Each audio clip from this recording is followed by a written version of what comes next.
우리 말씀 함께 보겠습니다. 욥기 14장 1절부터 12절인데요. 제가 표준 세번역으로 봉독해 드리도록 하겠습니다. 14장 1절부터 12절입니다. 여인에게서 태어난 사람은 그 사는 날이 짧은 데다가 그 생애마저 괴로움으로만 가득 차 있습니다. 피었다가 곧 시드는 꽃과 같이 그림자같이 사라져서 멈추어 서지를 못합니다. 주님께서는 이렇게 미미한 것을 눈여겨 살피시겠다는 겁니까? 더욱이 저와 같은 것을 심판대로 데리고 가셔서 심판하시겠다는 겁니까? 그 누가 불결한 것에서 정결한 것이 나오게 할 수 있겠습니까? 아무도 그렇게 할 수 없습니다. 인생이 살아갈 날수는 미리 정해져 있고 그 달수도 주님께서는 다 헤아리고 계십니다. 주님께서는 사람이 더 이상 넘어갈 수 없는 한계를 정하셨습니다. 그러므로 사람에게서 눈을 돌리셔서 그가 숨을 좀 돌리게 하고 자기가 살 남은 시간을 품꾼만큼이라도 한벗 마음껏 살게 해 주십시오. 한 그루 나무에도 희망이 있습니다. 찍혀도 다시 움이 돋아나고 그 가지가 끊임없이 자라나고 비록 그 뿌리가 땅속에 늙어서 그 그루터기가 흙에 묻혀 죽어도 물기운만 들어가면 다시 싹이 나며 새로 심은 듯이 가지를 뻗습니다. 그러나 아무리 힘센 사람이라도 한번 죽으면 사라지게 되어 있고 숨을 거두면 그가 어디에 있는지도 모르게 됩니다. 물이 말라버린 강처럼 바닥이 드러난 호수처럼 사람도 죽습니다. 죽었다 하면 다시 일어나지 못합니다. 하늘이 없어지면 없어질까 죽은 사람이 눈을 뜨지는 못합니다. 오늘 14장 1절부터 12절까지의 본문은 사실 13장 28절부터 이어지는 것이라고 보는 학자들이 많습니다. 다시 한번 말씀드리면 오늘 14장 1절부터 12절은 어제 우리가 마무리한 13장 28절부터 이어지는 것이라고 보는 학자들이 많습니다. 어떤 이유에서 그러냐면 13장 28절에 나오는 썩은 물건의 낡아짐이라는 표현이 있었고요. 그리고 좀 먹는 의복 같다라는 거예요. 그러니까 사실 어제 언급된 이 썩은 물건의 낡아짐과 좀 먹는 의복은 내가 그렇다는 거. 나는, 그죠? 어제 표현이 내가 그렇다. 자, 그런데 오늘은 그거와 연장돼서 보편적인 인류의 모습을 이제 대변하고 있습니다. 여인에게 태어난 사람 아담이라고 되어 있거든요. 여인에게 태어난 사람은 생애가 짧다. 예, 거기 동그라미 치시죠. 어제 우리가 동그라미 친 게 썩은 물건의 낡아짐, 그다음에 좀 먹은 의복, 그리고 생애가 짧다라는 거예요. 그리고 걱정이 가득하다라는 거죠. 걱정이라는 것은 뭐 흔들다, 떨리다라는 동사에서 나왔는데요.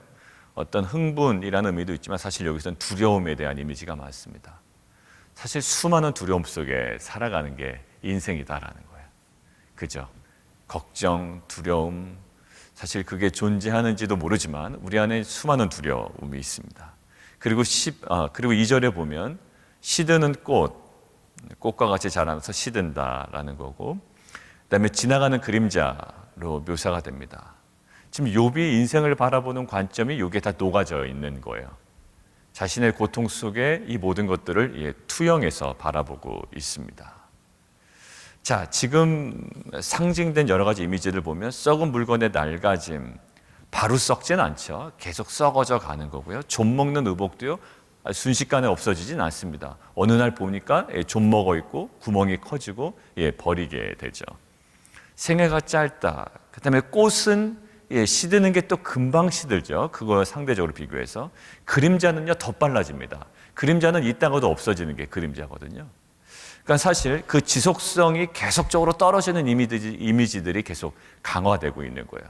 욥이 지금 무엇을 강조하고 있고 무엇을 보고 있을까요? 인생은 너무나도 유한하다, 덧없다, 너무나도 빠르다, 무상하다, 이것을 느끼고 있어요. 여러분들, 이러한 인생에 대한 평가는요, 사실 세상의 수많은 철학자들이 이미 그들의 나름대로의 통찰력을 가지고 바라본 시선입니다. 세상에 어느 사람들 데리고 와서 이야기해도 세상은 정말로 의미 있어, 죽음에 대해서 그렇게 얘기할 사람이 없단 말입니다. 그러니까 신앙이 없는 사람들이 인생은 나그네게 그냥 왔다 가는 거야, 덧없지, 그러니까 뭐 이렇게 아둥바둥하고 사나 뭐 이런 관점이지 사실 그 안에 정말 꽉 찬 알맹이를 발견하기 쉽지가 않습니다. 그러니까 욥의 시선은 사실 보통 일반 사람들의 시선과 지금 동일한 거예요. 근데 욥의 지금 항변은 뭐냐면, 욥의 항변은 인생 더덥다, 왜 이러냐, 인생을 탓하는 게 아니라 오늘 가만히 보십시오. 관찰해 보십시오. 인생 더덥다라는 것에서 끝나지 않아요. 3절이 핵심입니다. 이렇게 덧없는 인생을 왜? 주께서 눈여겨보시나이까. 그래서 무엇을 요구하죠? 6절. 그러한 인생에서 눈을 돌이켜서 품꾼같이 그냥 그의 날을 마칠 때까지 그냥 홀로 내버려 두십시오라는 거예요. 이렇게 유한하고 덧없고 지속성도 떨어지고 결국 이 무상한 인생들, 그리고 결국 거기서 뭐 선한 것이 나오냐? 아니요. 4절 보십시오. 4절. 누가 깨끗한 것을 더러운 곳의 가운데서 낼 수 있으리까? 하나도 없나이다. 가능성도 없습니다라는 거예요. 가능성 없습니다. 그런데 뭐 이렇게 가능성이 있는 것처럼 돌보십니까?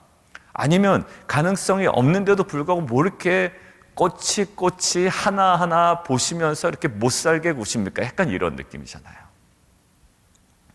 근데 우리가 하나 궁극적으로 짚어야 될 건 있습니다. 왜냐하면 하나님은 욥이 인식하는 것처럼 막 쫓아다니며 못 살게 구는 존재가 아니라 지금 하나님의 관점, 하나님의 모습은 어떠냐면 이겁니다. 하나님은 욥이 느끼는 것처럼 지금 굉장히 다가오고 계시고 떨어져 있질 않으세요. 결국 하나님은 이 욥의 고통의 순간 속에서도 어떤 상태다? 굉장히 진지하게 다가오고 계시다라는 거예요. 그러니까 그 진지함을 욥이 다르게 왜곡할 뿐이지, 왜곡하게 인식했을 뿐이지, 하나님은 어떠한 분이다? 이 고통에 대하여 굉장히 진지하게 다가오고 계시다. 근데 사실 그러나 욥과 사실 우리들도 마찬가지입니다. 우리들과 욥은 희망 없는 부분, 그리고 절망, 고통에 대해서 사실 진지함은 없습니다. 원망만 있을 뿐, 아쉬움만 있을 뿐, 짜증만 있을 뿐, 분노만 있을 뿐, 하나님처럼 진지함이 없단 말이에요. 우리가 진지할 때는 언제죠? 통장의 잔고에 좀 이렇게 쫙 올라갈 때 진지해지죠. 야, 이거 가지고 뭐 할까? 인생 설계까지 세웁니다. 어디 갈까? 유럽 갈까? 뭐 남미 갈까? 뭐 어디 뭐 서부 여행 갈까? 여러분들 이 뭔가 이렇게 풍성해지고 좋아지면요, 진지해집니다, 사람이. 근데 고통의 순간만 오면 이 진지함이 다 사라져 버리는 거예요. 원망, 불편, 분노, 막 짜증, 이 모든 것들. 근데 하나님은 어떤 상황 가운데서도 욥이 이상하게 느낄 정도로 주께서 3절 밑줄 쫙 꺼놓으시죠. 눈여겨보시나이까. 굉장히 진지하게 보시죠. 여러분들, 우리는 너무나도 간과했던 우리의 고난과 절망과 희망 없는 상황들을 하나님께서는 그 상황조차도 어떻게 보고 계신다? 굉장히 진지하게 보고 계신다. 욥뿐만 아니라 요셉이 당했던 고난 속에서도 하나님은 그 고난의 상황을 굉장히 진지하게 바라보고 계신다. 우리가 어떻게 해서 실패했던 우리의 상황조차도 하나님은 어떻게 해요? 우리는 너무 짜증나서 외면해버리지만 하나님은 계속 진지하게 바라보고 계신다. 근데 우리는 어떻게 느껴요? 하나님, 이게 무슨 희망이 있습니까? 여기서 어떠한 것이 선한 것이 날 수 있겠습니까? 치워버리십시오. 왜 이렇게 거기를 쳐다보고 계십니까? 라는 거예요. 근데 하나님은 그곳을 계속 쳐다보고 계시고 심지어 절망 없는 우리의 인생을 계속 지켜보고 계시단 말이에요. 왜? 하나님의 그 진지함 속에는 의미가 있기 때문에요. 우리를 괴롭히기 위함이 아니라. 자, 욥의 왜곡된 시선 다시 한번 볼까요? 우리 7절 한번 보십시오.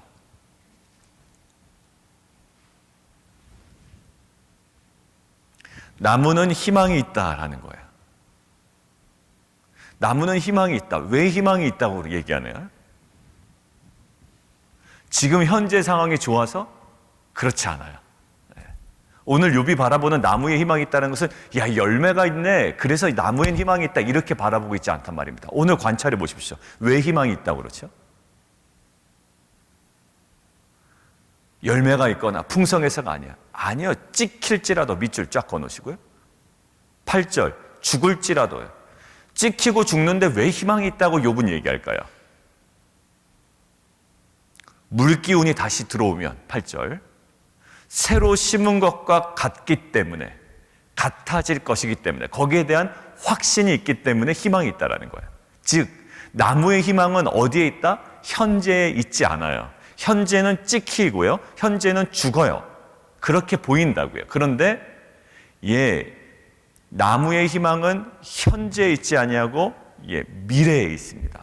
그것을 욥은 아는 거예요.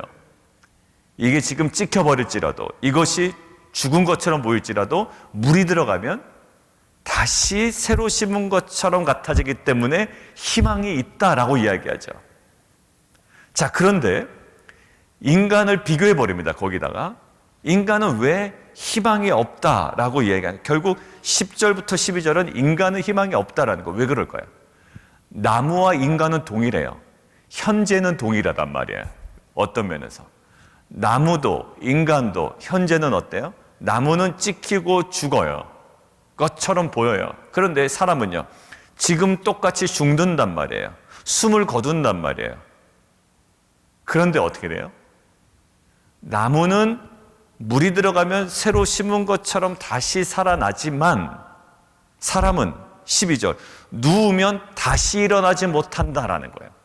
그러니까 결국 나무와 인간의 희망이 있음과 없음의 차이는 어디에 있지 아니하고, 현재에 있지 아니하고 어디에 두고 있다? 미래에 두고 있다라는 것. 거기까지는 욥의 통찰력이 굉장히 좋은 것처럼 보이나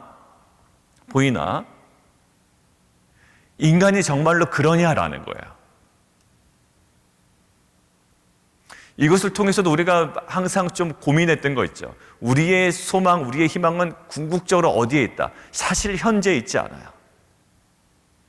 그래서 이 땅 가운데 사실 우리가 많은 대접을 받지 못한다 한들, 그리고 우리가 이 땅에서 많은 것들을 소유하고 누리지 못한다 한들, 우리에게는 미래적 소망이 있다라는 거예요. 하늘에 감추어진, 하나님 안에 예수와 함께 감추어진 그 영광스러움이 있기 때문에 그 미래적 소망으로 현재를 이겨내고, 그래서 우리의 인생은 현재와 상관없이 뭐다? 항상 희망적이다라고 하는 거예요. 근데 욥은요, 이때 예수 그리스도가 이 땅 가운데 오시기 전이에요.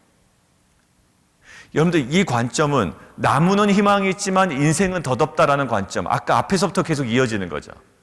나무는 오히려 찍혀도 거기서 다시 움이 나고 가지가 뻗어서 새로 심은 것처럼 생명이 나타나는데, 인생은 죽으면 덧없다, 다시 일어나지 못한다, 잠을 깨지 못한다 라는 것은요, 보편적으로 수많은 세상의 철학자들이 인식하는 거예요. 인생 덧없다, 그러니까 있을 때 잘해, 뭐 약간 이런 느낌이죠.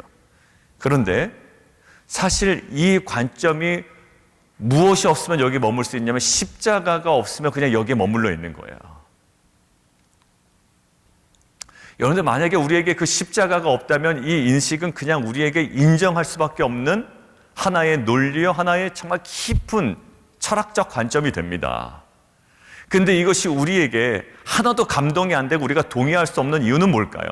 우리에게는 뭐가 있기 때문에? 예수 그리스도의 십자가와 부활이 있기 때문에, 이게 나무는 희망이 있고 인간은 희망이 없다는 이 관점을 우리가 동의하지 못할 뿐더러, 오히려 이것을 느낄 때 오히려 주님의 십자가를 바라봄으로 우리는 다시 소망 가운데 나아갈 수 있는 거죠.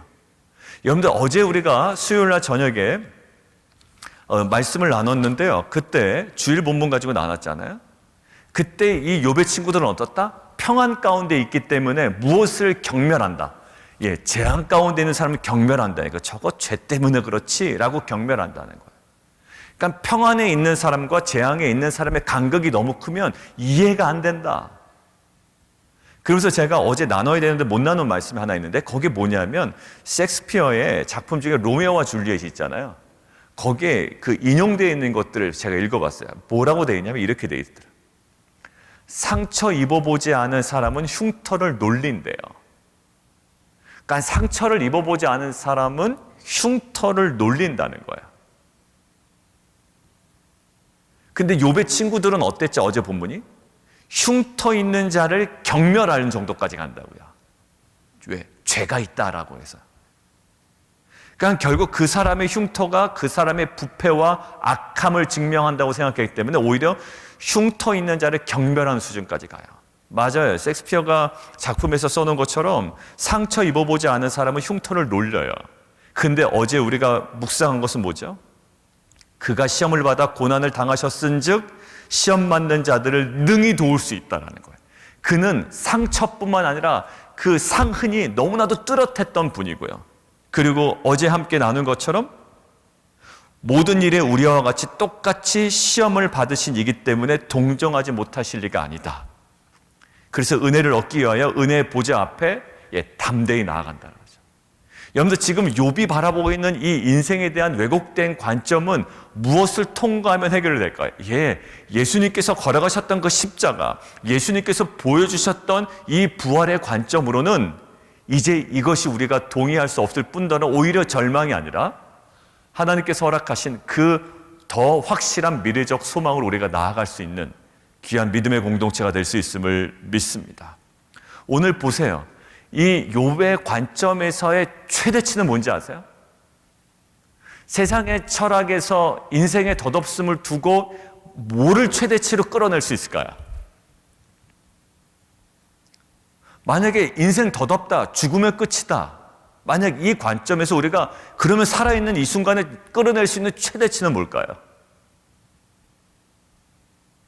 뭐 최선을 다하자, 뭐 이런 거 아니겠습니까? 그리고 있을 때 서로 사랑하자. 너무 움켜쥐지 말자. 죽으면 끝날 몸인데. 그냥 그 정도에 머물잖아요.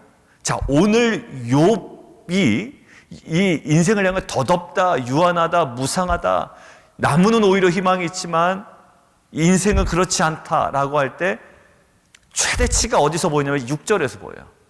그렇기 때문에 뭐예요? 그래서 그냥 눈을 돌이켜 주십시오. 하나님께서 진지하게 다가오시는 것조차도 너무나도 싫은 거예요.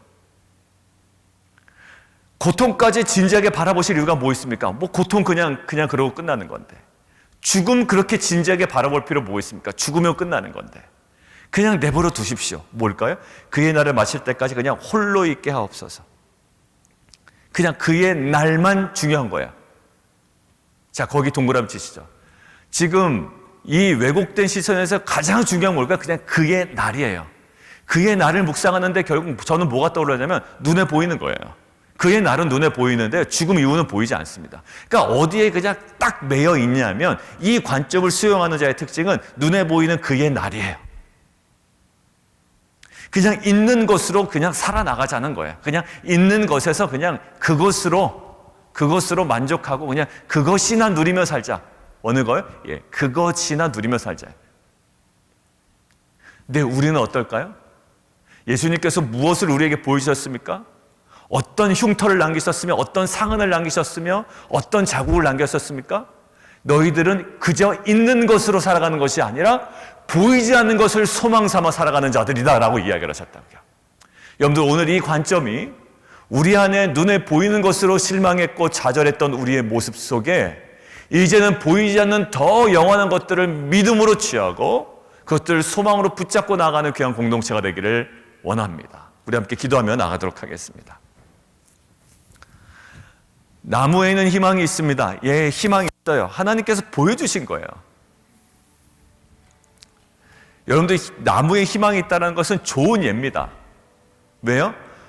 고린도전서 15장에서는 부활을 설명할 때 이 심기운 씨앗 그리고 자라나는 나무에 관해서 설명하면서 부활을 얘기하고 있거든요. 근데 욥은 부활의 정말 중요한 상징이 담긴 이 나무에 희망이 있다는 사실을 무엇과? 인생과 연결시키지 못하고 있단 말이에요. 사도 바울은 고린도전서 15장에 이 씨앗을 심고 전혀 다른 모습의 나무가 자라는 모습을 통해서 부활이 과연 이런 거야 라고 이야기하지만 오히려 지금 욥은 그런 것과는 달리 인생은 덧없다라는 것으로 귀결됩니다. 아니에요.